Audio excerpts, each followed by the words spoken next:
नमस्कार। मीन राशि जन्म से मृत्यु तक का सफर कैसा होता है? मीन राशि का गुण, व्यक्तित्व, स्वभाव कैसा होता है? मीन राशि का बचपन, बुढ़ापा, जवानी कैसा होता है? कॉलेज का टाइम कैसा रहता है? लव रिलेशन, वैवाहिक जीवन, भाग्य, करियर इत्यादि अनेक विषयों पर चर्चा करने वाला हूं। और आज का यह कार्यक्रम ऐसा नहीं है कि ग्रह का परिवर्तन के बारे में या ग्रह यह फल देने वाले हैं। आज चर्चा करने वाला हूं केवल राशि के अनुसार मीन राशि के संपूर्ण जीवन के बारे में, यानी बहुत सारे गुप्त रहस्यमयी जानकारियों को इस वीडियो के माध्यम से प्रकाशित करने वाला हूं। ऐसे अनेक सारे कार्यक्रमों को आपने देखा होगा सोशल मीडिया पर कि मीन राशि का स्वभाव, व्यक्तित्व, गुण इत्यादि के बारे में, लेकिन ऐसा कार्यक्रम जो मैं आज आपको बताने वाला हूं और शास्त्रगत, सटीक और पौराणिक तरीके से ऋषि मुनियों के द्वारा रिसर्च किए गए जानकारियों को आपके समक्ष इस वीडियो के माध्यम से रख रहा हूं। बहुत सारे लोगों के मन में प्रश्न भी होगा, क्या राशि के अनुसार इतनी बड़ी उपलब्धि, इतनी बड़ी जानकारियां देना संभव है? तो फिर मेरा कुंडली क्यों है? मित्रों, जो आपका जन्म कुंडली है वो आपका प्रारब्ध है, आपका कर्म है। आप किस लाइन में जाएंगे, किस क्षेत्र में जाएंगे, किस प्रकार से कब सफलता मिलेगा, उन सारे चीजों को दर्शाता है और पर्सनल है, सटीक है। लेकिन उसके अतिरिक्त आपने कभी प्रश्न किया और अपने आप से पूछा कि आपका जन्म मीन राशि में ही क्यों हुआ है? क्यों हुआ है मीन राशि में आपका जन्म? आइए मैं आपको बताता हूं। मीन राशि, राशि संख्या 12, यानी कि आखिरी राशि है मीन राशि। मेष से लेकर के कुंभ 11 राशियों का मैंने ऑलरेडी वीडियो बना चुका हूं। आखिरी राशि है मीन राशि। मीन राशि देवगुरु बृहस्पति की राशि है और बृहस्पति को परमात्मा के द्वारा नियुक्त किए गए हैं देवताओं के गुरु, यानी देवताओं के गुरु माने जाते हैं बृहस्पति। और इनका चिन्ह होता है 2 मछली, एक मछली नहीं, 2 मछली का चिन्ह होता है। और द्विस्वभाव, द्विस्वभाव का मतलब मूडी विचार, यानी किसी एक कार्य को कर रहे हैं उस पर ध्यान है, लेकिन उसके अतिरिक्त अन्य चीजों पर भी इनका ध्यान है। कोई मॉल में गए, वो कपड़ा खरीद लिए, लेकिन खरीदने के बाद इनको लगा मुझे ये नहीं, वो वाला खरीदना चाहिए था। इस प्रकार से इनके विचार बदलते रहते। द्विस्वभाव, एकाग्र नहीं हो पाता है। 3 प्रकार की राशियां होती है, चर, स्थिर, द्विस्वभाव। तो मीन राशि द्विस्वभाव की राशि है।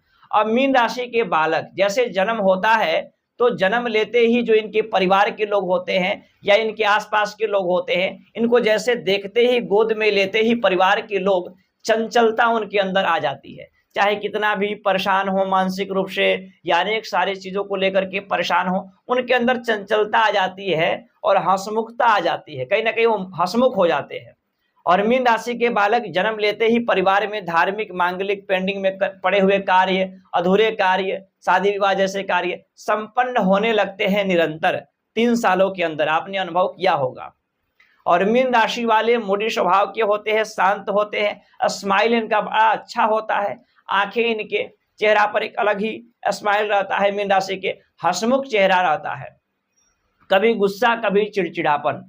हालांकि मीन राशि वालों को समझना बड़ा मुश्किल है, क्योंकि 2 प्रकार की 2 मछली है, कभी मूडी स्वभाव, कभी हंसमुख, कभी चिड़चिड़ापन। मतलब इनको समझना बड़ा मुश्किल हो जाता है मीन राशि वालों को। चर्चा करते हैं, थोड़ा सा बड़े होते हैं, शिक्षा की तरफ बढ़ते हैं, कॉलेज की तरफ बढ़ते हैं, तो चंद्रमा बनते हैं इनकी शिक्षा और इनके कॉलेज के स्वामी। तो कहीं ना कहीं पढ़ाई के प्रति इनके अंदर एकाग्रता नहीं आती है। गुरु की राशि है, गुरु की राशि है, तो गुरु की राशि में शुक्र होता है उच्च का और चंद्रमा बन गए पंचमेश। हालांकि गुरु की राशि है तो इनके अंदर ज्ञान रहेगा, बुद्धिमत्ता रहेगी, लेकिन फिर भी स्टूडेंट पढ़ाई के समय में जो इनका एकाग्रता होता है शिक्षा के प्रति, पढ़ाई के प्रति, वो नहीं देखी जाती है। यानी टालते हैं शिक्षा को, पढ़ाई के, और अलग चीजों में, अलग दुनिया में घूमना फिरना, इस प्रकार के इनके वातावरण, इनके मन ज्यादा अट्रैक्टिव होते हैं। मीन राशि के जातक प्रारंभ के समय में एकाग्र नहीं होते, धीरे धीरे चल करके शिक्षा के प्रति एकाग्र होते हैं और अध्ययन कर पाते हैं। इनका जो लव रिलेशन होता है बड़ा ही चंचलता और स्थिरता को दर्शाता है। कई जगहों पर इनके रिलेशन होते हैं मीन राशि के, लेकिन प्रेम प्यार में सफल नहीं हो पाते मीन राशि के जातक। इच्छाएं अनंत होती हैं, घूमने फिरने का शौक होता है, नाचने गाने, सिंगिंग का शौक होता है, शुक्र उच्च का होता है। स्त्रियों से हालांकि इनको लाभ भी प्राप्त होता है। थोड़ा सा आगे बढ़ते हैं, जैसे विवाह की स्थिति बनती है तो बुध हो गया युवराज, यानी राजा का पुत्र युवराज, और गुरु हो गए सबका गुरु। तो कहीं ना कहीं यहाँ पर वैवाहिक जीवन बड़ा अच्छा देखा जाता है मीन राशि का। मीन राशि का लव रिलेशन बड़ा खराब देखा जाता है। हालांकि एकाग्र नहीं हो पाता है रिलेशन को लेकर के, लेकिन दाम्पत्य जीवन बड़ा ही बेहतर होता है, मधुरता आता है। भाग्य और करियर के बारे में चर्चा करते हैं। भाग्य का सपोर्ट प्रारंभ से ही मिलता है मीन राशि को। पैतृक संपत्ति कहें, अचल संपत्ति कहें, लोगों का सपोर्ट कहें, मीन राशि को प्रारंभ से ही मिलता है। मीन राशि के कार्य क्षेत्र में ही बड़ा उच्च उच्च पद पर देखा गया है, जैसे शिक्षक के लाइन में, प्रोफेसर, लेक्चरर या पत्रकार, ऐसे अनेक सारे उच्च शिक्षा के क्षेत्र में, अध्यात्म के क्षेत्र में मीन राशि वाले जातक देखे जाते हैं। खर्चा इनका बड़ा विलंब से होता है, यानी अनावश्यक फिजूल के खर्चे पर कंट्रोल करते हैं। हालांकि इनकी इच्छाएं थोड़ा विलंब से पूर्ण होती हैं, लेकिन बड़े बड़े डिजायर, बड़े बड़े इच्छाएं भी इनकी पूर्ण होती हैं, लेकिन थोड़ा विलंब से। वाणी इनकी स्पष्टवादी होता है, जो भी बोलते हैं स्पष्ट बोलते हैं, लोगों को अच्छा लगे या खराब लगे। साहस पराक्रम में थोड़ा सा अस्थिरता को दर्शाता है। छोटे भाई बहनों से अच्छा संबंध इनके होते हैं। सुख सुविधाएं भी इनको जीवन मिलती है, थोड़ा विलंब से। क्या आप मीन राशि के जातक हैं? चंद्र राशि के अनुसार कमेंट करके बताइएगा क्या यह सूत्र आप पर लागू होता है। और ऐसे अन्य शास्त्र के जानकारियों के लिए फॉलो करें, सब्सक्राइब करें। बाकी जन्म कुंडली विश्लेषण के लिए, हस्तरेखा या वास्तु शास्त्र पर परामर्श के लिए आप इन नंबरों पर कॉल करके कार्यालय की कुछ सेवाएं हैं उन पर पढ़ करके आप मुझसे बात कर सकते हैं। आज के लिए धन्यवाद।